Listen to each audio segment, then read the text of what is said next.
No One is Self-Made, Part 2. I'm going to be talking about Dr. Lakeisha Hallman's No One is Self-Made, build your village to flourish in business and in life. I already did a video on part 1 of this, so if you didn't see that video on part 1, which is the first 2 chapters, you can check out that earlier video as well. But in this video, I'm going to be offering part 2, focusing on chapters 3 and 4. If you have not heard about Dr. Lakeisha Hallman, I do recommend checking out. There's a good interview with her on the Breakfast Club. So the channel is Breakfast Club Power 105.1 FM. The video is titled Dr. Lakeisha Hallman Talks No One is Self-Made, Divine Alignment, State of the People Power Tour. I will link to that in the description of this video, but it's a great interview where she gets into some of the core concepts from this book, but also you get a richer appreciation for like who she is, how she shows up into the world, how she's building what she's building. So check out that interview because she's excellent in that interview. So I'm, of course, Dr. Catherine Sophia Belle. I am founder of La Belle Academy on the kind of academic, professional side of that. I support Black women writers, graduate students, faculty across ranks navigate and negotiate being in academia or how to get out of academia.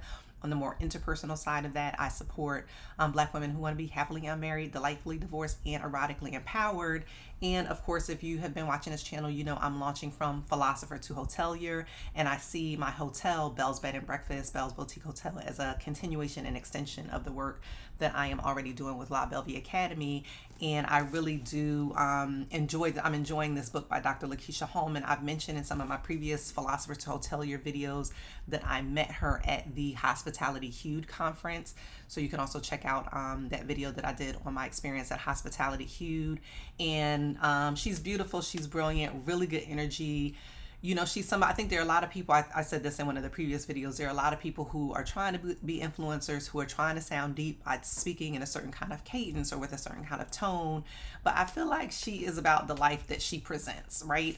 I mean, I don't know her personally. I've had one interaction with her where that was beautiful, but there is something about, for like the church people, somebody who really is anointed and kind of flows in their gift and their power. I feel like she has that energy. That was my experience of her anyway. And whenever I've seen interviews of her, I've seen that energy as well. So let's get into it. Again, this is part 2, so I'm not going to review chapters 1 and 2 because I already did a video about that. So if you're interested in those earlier, that earlier video about chapters 1 and 2, check that out. I can link to that in the description as well. But we're going to go ahead and get into chapter 3 and chapter 4. So chapter 3 is roll call, building your village, and chapter 4 is village made values. Now, of course, you can see I do write in my books. I write in pencil in them, but I do, so there's all kinds of underlines and marginal notes and things like that, and then also tabs. The orange tabs are from the first 2 chapters, and the green tabs are from chapter 3 and chapter 4. Okay, so hitting the highlights of roll call, building your village. She starts out this chapter with a description of her connection with the current mayor of Atlanta and how she met him before he was mayor, and you know, really just appreciated him and how he was showing up and how he supported like her work and her efforts, and how she was happy to also support him when he decided to run for mayor. So his name is Andre. And so there's a short story about him. But then she gets into building your village. And basically what she's talking about is like what I would call archetypes, or just kind of core personalities, not just personalities though, personalities, qualities, characteristics, like who are the different villagers, right? To stick with her analogy of the village, who are the different villagers that you need in your village in order to make it successful, like whatever your project is, whatever your vision is. And so she gives several examples of that. And so she offers the futurist, and the futurist is the person that has vision as well as charm, charisma, who can kind of see the vision, articulate the vision, and get other people on board and behind the vision. So there's the futurist, then there's the builder. The builder is the person that gets things done and helps get things done. Then we have the connector. The connector is somebody that connects the different people in different parts to help advance the vision. Then we also have the collaborator, and the collaborator is someone who supports the builders. And then we also have the enthusiast. The enthusiast is like the cheerleader, the person who gives words of affirmation and encouragement along the way. And then finally, we have the observer, who offers insight and has a critical eye to help you see things that you may not be able to see because you're too close to it, for example, right? And so she gives several examples of these different kind of core people. So I'm going to read a couple of quotes from the text. Again, she fleshes this out beautifully. It's very accessible as well. Like, it's something that it's not very dense. It's not very it's not heavy and dense reading. It's very accessible and very, very readable. Okay, so she says, so this is the Futurist. They often have extraordinary charm that attracts people to listen and believe in the message and the vision. Importantly, while Futurists have the ability to see beyond what currently exists, they also have they are also credible and have clarity of thought, so their dreams feel real and accessible, right? So that's just a quick quote about the Futurist.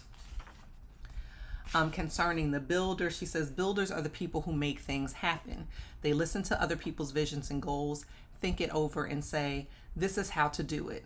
As you might guess, they don't stay in the ideation phase long. They are action oriented and have a willingness to get work done. Okay. Then we have the connector. The connector, she says, is wired to see the abilities of different people and what can happen if they work together. The connector, she says, it's incredible how connectors recognize talents in people and how those gifts can be strengthened when connected to another person. Connectors are also adept in maintaining a good number of genuine relationships at one time. They are open, curious, and people loving. Then concerning the collaborator, she says the collaborator assists the builders. Collaborators are wonderful at sharing space and fulfilling a shared mission. Futurists and builders should develop an awareness of when they are asking too much of their collaborators, she also notes. Okay, then concerning the enthusiast, she says, enthusiasts make people feel safe and supported, and they truly love the role they serve, affirming those in their community. Then the observer, whom she says offers insight, she says, observers are incredible at distilling what's important and worth paying attention to in our culture. And then at the end of every chapter, and this is something I also like about the book, she offers some reflection questions so that you can think about like how these different parts might play a role in whatever your vision or project or mission may be. I feel like these are great starting points. I think it's helpful to get some ideas about what you might need to build out your team. And you can use it as a launching board. If there are some other elements to your team that you would want, you can think about what those might be. Or you can look at your current configuration of your team and who might fit into these different roles, or who's a part of your team that's valuable that may offer something that's not captured in these roles, right? So I think there's a lot that we can do with this. So that's chapter 3, roll call, building your village. And then chapter 4 is again, village made values. And so she offers some different values here. I think there are 6 different values that she mentioned. So she says, share space with folks with different strengths is one value. Ask for help and offer help is number 2. Number 3 is be inclusive. Number 4 is be open to feedback and also reflect on that feedback. Number 4 is stay open and patient and know when to take the meeting. And she gives an example here of how sometimes you can go back and forth trying to meet with people. She gives an example with a collaboration she does. I think it's with MasterCard. And she says, basically she kind of went back and forth with them, having like a lot of different meetings. And just when she felt like, she might give up, she was just like, okay, let me, go ahead and take this additional meeting. And the additional meeting ended up being the meeting that she needed to connect with the person who was the decision maker to, collaborate and move forward with support and get a grant. So she ended up getting like a $500,000 grant to launch a program. So that's the example that she gives there. I'm looking for the company because I want to say the right company if it is the right company. I mean, I mentioned MasterCard because it is MasterCard. So it was MasterCard. So I remember that correctly. Okay, so I'm going to go back through just with a few quotes from this chapter as well. So she says, she defines values. This is on page 82. I define values as the beliefs that a leader embodies as they build their business and work with others. So that's how she defines values and how she's using the term when she talks about her own key values. She says, workplace culture is how people behave according to a set of both spoken and unspoken beliefs. And then she goes on to say people in leadership roles, again, going back to the previous chapter, futurists, builders, and connectors are in a unique and privileged position to establish a workplace culture and values that nurture the mission and team relationships, right? So she's thinking about, again, the different villagers or core roles within the village, within the program, within the project, and then she's looking at the values that kind of informs those interactions and the culture. Okay, there's a lot more in here, so you should definitely read the book to look at it. I have one more tab here to share one more quote. Okay, let's see. So this is again going back to that example of the MasterCard example and taking multiple meetings and then ultimately connecting with the person where she was able to get the $500,000 grant. She says, community is always advocating for you. And even when you feel you are alone, there is a larger village that surrounds you. So I thought that was a beautiful word of encouragement. And she says, your assignment is to continue on your path, right? So even when things may seem like they're not coming together, or even when things may seem like they're taking longer than you would like, you need to keep moving forward and advancing your project, and things will eventually come together. I like to describe it as, all things work together for my good always. And then I often also say, I'm exactly where I need to be, doing exactly what I need to be doing. In my experience, things always line up exactly the way they're supposed to line up. Another way that I would encourage people, including myself, but even thinking about people who are like members of La Belle writers, or when I was working with graduate students, there are some graduate students in La Belle writers, but when I was still a professor working with graduate students, and they would get really discouraged at different points in the PhD program, right? So if you're in a PhD program in philosophy, which is the discipline I was in, there are different phases of it, right? Like you have your coursework that you have to get through, and there's a certain level of challenge in getting through the coursework, right? Then you have your comprehensive exams that you have to get through, and there are certain challenges associated with that. Then there are language requirements, right? And then there's the dissertation proposal, and then you have to write the dissertation, and then you have to defend the dissertation, right? So there are these different stages that you have to go through when you're earning a PhD.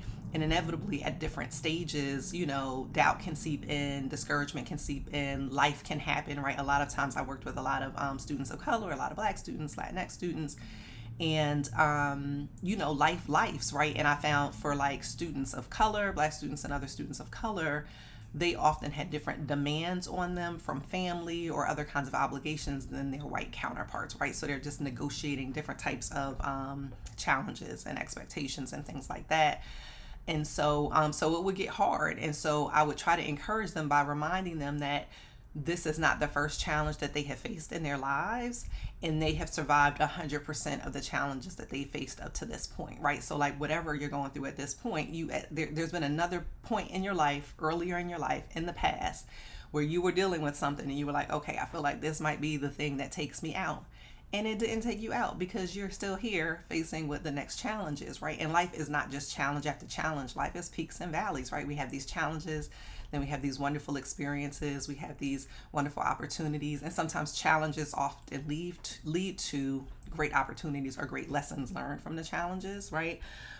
So I say all that to say, like, I really appreciate this encouragement that to be patient, and even when it seems like things are not going well or going right, there always is something happening behind the scenes that you may not know about that will help bring things together. So I'm continuing to enjoy this book. Like I said, I said this in the first video, I'm going to do it in 4 parts. So I'm basically doing 2 chapters at a time. And so as I get through the book, I will continue to post the videos, but I really like Dr. Lakeisha Hallman in terms of the interactions that I've had with her and what she shares and how she shares it. I'm enjoying this book as I think about not only, again, the work that I'm doing with La Belle Academy, with La Belle writers, but also with Happily Unmarried, The Lifely Divorced and Erotically Empowered on that side of things, as well as what I'm building with Belle's Bed and Breakfast and Boutique Hotel as an extension of La Belle Academy. So it's very helpful for me to think about, like, I've also shared in other videos, I'm in a Launch Savannah program here in Savannah. That's like a 12-week business incubator. And I'm taking classes in the hospitality program at Savannah Tech because I know what I know very well, and I also know what I don't know. So I'm taking classes in some core concepts in hospitality to make sure as I'm building my own bed and breakfast and boutique hotel, I'm thinking about the things that I need to be thinking about, and I'm connecting to the people that I need to connect to, and I can hire the people that I need to hire, right? So I know how to, I'm a researcher, I'm a scholar, I'm a lifelong learner. I love being a high achiever and a student. So this is like right up my alley for me. But I say all of that to say, as I think about like what I've been building and I'm continuing to build with La Belle Academy and what I want to build with Belle's Bed and Breakfast and Boutique Hotel, this book has been really helpful for me to think about my own village that I already have and that I want to build, as well as what my core values are as I move forward with this. And again, the times that we are living with, I think, and I've been doing some IG lives about this as well, we're living in a time where I think it's it's always been the case, but it feels like it's especially the case now. It's very important to have a sense of clarity about like who you are, like having a real core sense of self and self-awareness, and be able to do some self-assessments and things like that. It's important to know like who you are and have a core sense of self and a core sense of what your calling is, what your purpose is, what you want to put your attention to, right? Like it's important to do that now more than ever, or as much as ever. And I think it's important to have a sense of like what your core values are to give you, I think that sense of self, that self-awareness, and that sense of what your core values are just offer a kind of rubric and a filter and a compass to move through all of the things that are happening right now and to build whatever things you're trying to build. So yeah, I appreciate this book, and I'm definitely in that space of reflection. And it's like the more clarity I have about who I am, the less likely I am to get sucked into somebody else's stuff or influenced by other people's stuff, right? So the more clarity you have about who you are, the more you can kind of attract things that are aligned with that and repel things that are not aligned with that. And the more clarity you have around what is aligned and what is not aligned. Actually, in that first part 1 video that I did, chapters 1 and 2 of this book talk a lot about alignment. And so I go into some depth with what Dr. Lakeisha Hallman says about alignment, as well as my own examples of alignment in my own life. So check out that first video if you didn't. Thanks for watching this video. For those of you who did, of course, don't forget to like and subscribe and comment if any of these kind of roles in the community stood out to you, or if you identify as any of these roles: the futurist, the builder, the connector, the collaborator, the enthusiast, or the observer. Let me know in the comments which roles do you identify with, or which roles have been most important in your own village. And then also in terms of the values, which of these values resonated with you, or all of them. Sharing space, asking for and offering help, being inclusive, being open to feedback and reflecting on it, staying open and patient, and focusing on doing intentional action that matters. Oh, and one of the other phrases that she said she has written all over like her physical space, her office space, is the notion that support is a verb. Support is an action word. So let me know if those values resonate with you, or which ones may resonate with you more than others, or what values you would share that are not included in this list. But thanks for watching. Again, check out the first video if you did not already, and I will be doing a part 3 focusing on chapters 5 and 6. Thank you.